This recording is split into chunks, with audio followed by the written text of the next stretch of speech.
Hello, listeners, and welcome to the Flore, where we talk about fantasy and lore from the ground up. I'm your host, Aaron. I'm Joe Bondowski. And I'm Eli.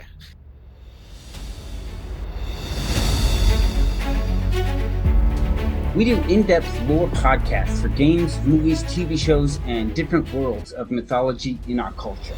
One of us does an in-depth research on our topic. One of us is familiar with the topic.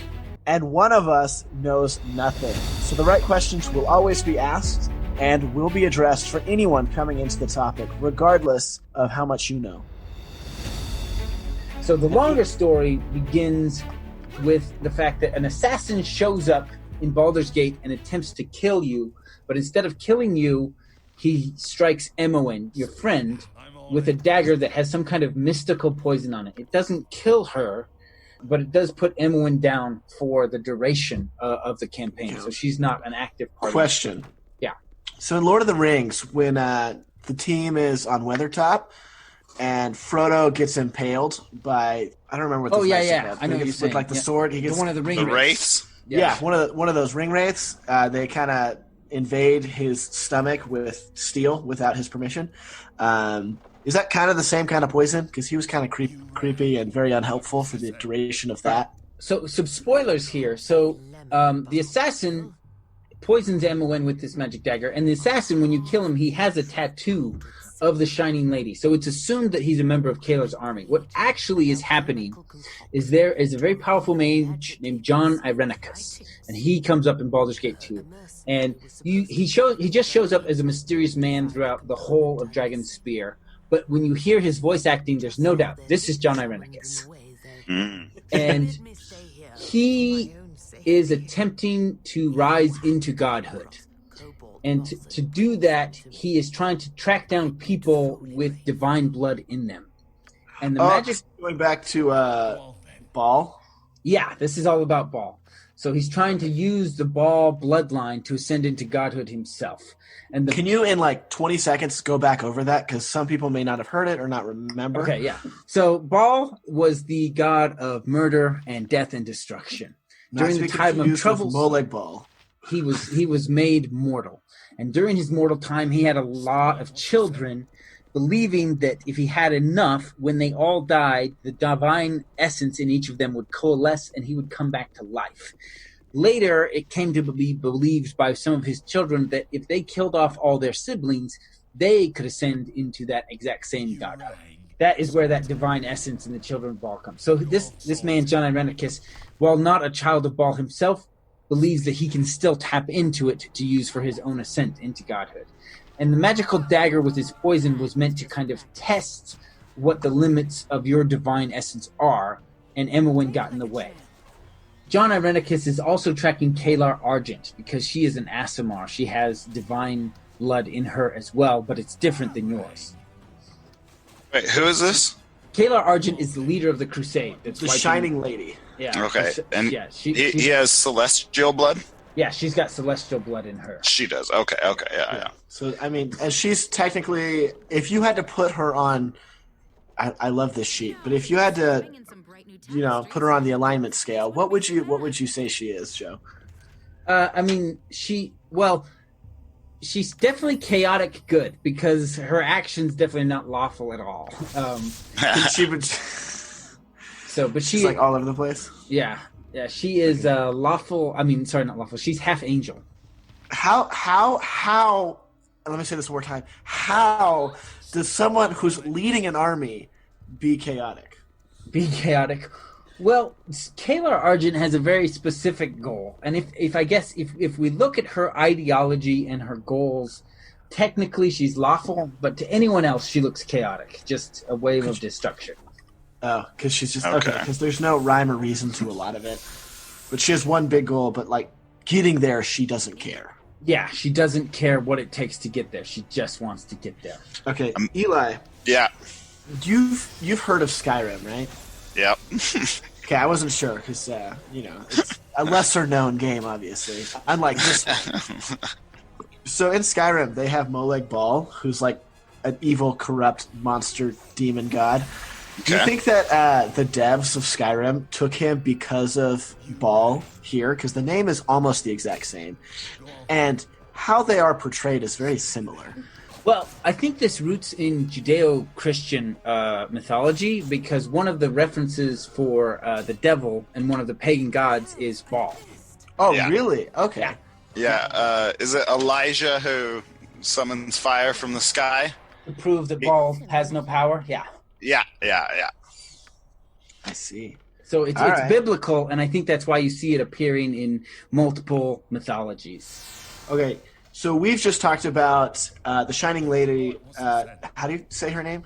Kalar Argent. Kalar Argent. We've talked about the 9 levels of hell, which does not have demons, but it does have devils, and there is a definitive a very important difference and distinction. We've talked about kind of the beginning of how our story starts. Your friend getting stabbed by an assassin hired by a man who basically wants to ascend to godhood. We've talked about kind of like that beginning stuff. I think, honestly, now would be a really good time to stop because you have another half to talk about this story. I do. So in the second half, we're going to just walk through the whole story itself. And like we did in Baldur's Gate 1, we're going to pick out pieces of lore that might have an impact on Baldur's Gate 3.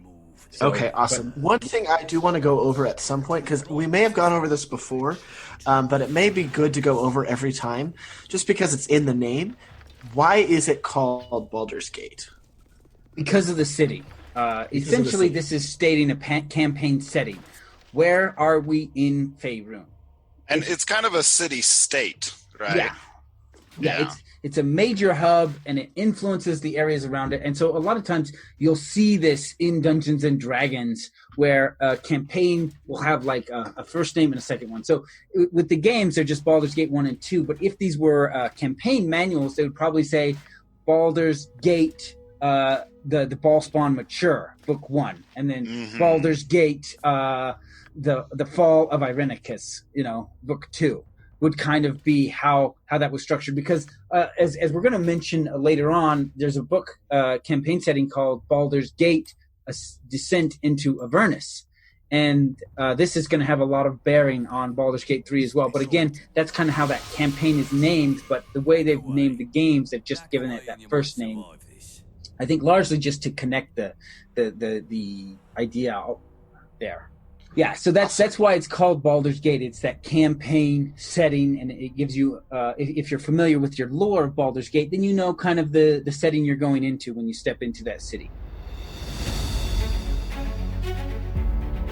Thanks for listening. I just wanted to take a brief moment to talk about what Flore is and what it is we're trying to build here. So we're creating these suites, a compile of 6, 10, 15, 20 episodes, whatever it takes to cover the topic. So right now we currently have released our episodes on Baldur's Gate, which is Dungeons and Dragons in the Forgotten Realms, and we have started releasing an Eberron series for Dungeons and Dragons in Eberron and the online game series. But we don't plan to stay specifically with games, nor just with Dungeons & Dragons. We plan to be expanding out. Right now, we are currently researching for Cyberpunk 2077, looking at the history and development of Cyberpunk and what lore we can gather there. We prepared a series of episodes for the movie Dune, and then when the release date got pushed back, we pushed back the release of our episodes as well. And you'll notice with the Castric piece, there are some narrative pieces we've considered putting together to kind of ease you into the lore slower and to connect those lore pieces to a narrative that might make it easier to consume. And we'll be experimenting with different narrators for those. And on everything we're doing, we're definitely interested in getting your feedback. What is that you enjoy? And what are some of the other things you might like to see from us? Send us an email at flore.fantasylore@gmail.com or just leave us a message on the Patreon. Flore, Fantasy, and Lore. Awesome. Okay, awesome. Okay, so we're going to end it here then. And then we're going to dive straight into kind of everything we haven't gone over in the second half of this campaign. In the next episode, see you next time.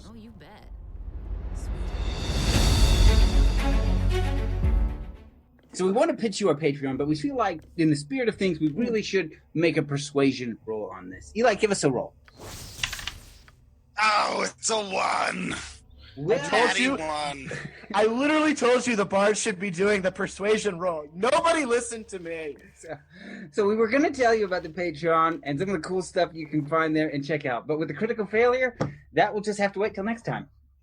Thanks, Oh, guys. so we don't get to tell them about the We $1 don't submission? No, because the cleric We was the can't one who tell was them trying to anything. persuade. We Why does can't. that make sense? Well, I guess you should roll next time. Thank you so much for joining us for this episode of Flore. If you liked what you were hearing, or even if you didn't, feel free to leave us a review or comment down below. We'd love to get some feedback. We want to know, what did we miss? What do you want to hear more about? What did Eli and Joe get wrong? Obviously, I got nothing wrong. If you see our ads, like, comment, or even share them. That means that helps us know that they're working. And please tell your friends about us. We'd love to get some more feedback. We love being able to share our passion for lore with you, and we'd love you to be able to share it with your friends. Send us corrections. We do as much research as we can, but I'm sure a lot of you can imagine D&D, basically any in-depth lore. There's a lot of stuff we could have missed.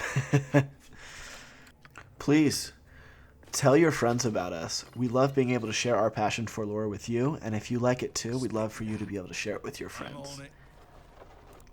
And please send us corrections. We do the research. We try our best, but this is D&D we're talking about. There's probably so much stuff we've missed.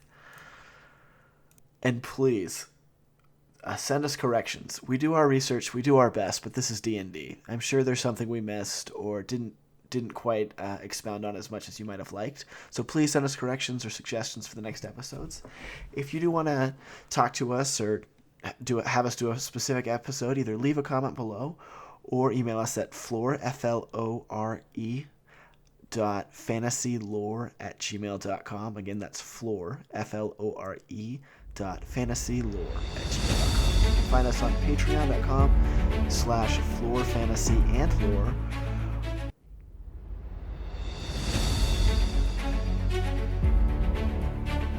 Thanks again so much for listening.